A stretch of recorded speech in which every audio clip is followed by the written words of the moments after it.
Item ಯಾವುದೇ ಇರಲಿ try ಮಾಡಿ ಆಚಿ ಚಿಕನ್ ಮಸಾಲಾ. ಹಾಯ್ ಎಲ್ರಿಗೂ ನಮಸ್ಕಾರ.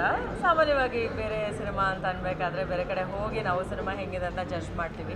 ಬಟ್ ಇಲ್ಲಿ ನಮ್ಮದೇ ಸಿನಿಮಾ ಆಗಿರೋದ್ರಿಂದ ನಮಗೆ ನಾವು ಏನೇ ಮಾಡಿದ್ರೂ ಅದು ತುಂಬ ಮುದ್ದಾಗಿನೇ ಕಾಣಿಸುತ್ತೆ. ಸೊ ಈ ಶೇರ್ ಸಿನಿಮಾ ಕೂಡ ನಮಗೆ ಇವತ್ತು ತುಂಬ ಮುದ್ದಾಗಿ ಕಾಣಿಸ್ತಾ ಇದೆ.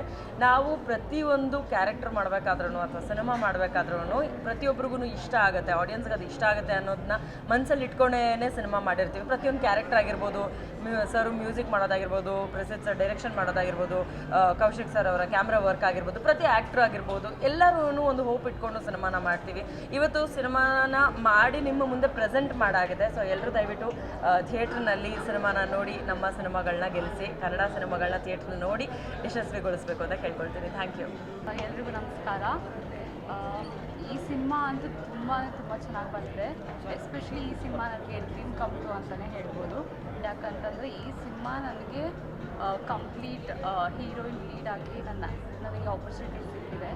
ಸೊ ಐ ಥಿಂಕ್ ಇವತ್ತು ಪ್ರೀಮಿಯರ್ಗೆ ಬಂದಿರೋ ಎಲ್ಲ ಆಡಿಯನ್ಸ್ಗೂ thank you so much.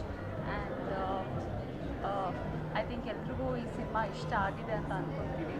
And ನಮ್ಮ ಆರ್ಟಿಸ್ಟ್ ಬಗ್ಗೆ ಹೇಳಬೇಕು ಅಂತಂದರೆ ಯಶ್ ಶೆಟ್ಟಿ ಅವ್ರ ಆ್ಯಕ್ಟಿಂಗ್ ಅಂತೂ ತುಂಬ ಚೆನ್ನಾಗಿದೆ. ಅವ್ರ ಬಗ್ಗೆ ಹೇಳೋಕ್ಕೆ ಆಗೋದಿಲ್ಲ.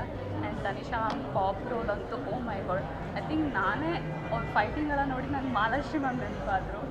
ಆ್ಯಂಡ್ ಕ್ರಿಸ್ ಇವ್ರ ಬಗ್ಗೆ ಅಂತ ಹೇಳಬೇಕು ಅಂತಂದ್ರೆ ಇವ್ರ ಫಸ್ಟ್ ಸಿನಿಮಾ ಅಂತಲೇ ಅನಿಸುತ್ತೆ, ಅಷ್ಟು ಚೆನ್ನಾಗಿ ಮಾಡಿದ್ದಾರೆ. I think he has a great future ಅಂತಲೇ ಹೇಳ್ತೀನಿ. ಸಿನಿಮಾ ಕಂಪ್ಲೀಟಾಗಿ ತುಂಬ ಚೆನ್ನಾಗಿ ಬಂದೆ. ಮೇ 15ಕ್ಕೆ ನಮ್ಮ ಸಿನಿಮಾ ರಿಲೀಸ್ ಆಗ್ತಾಯಿದೆ.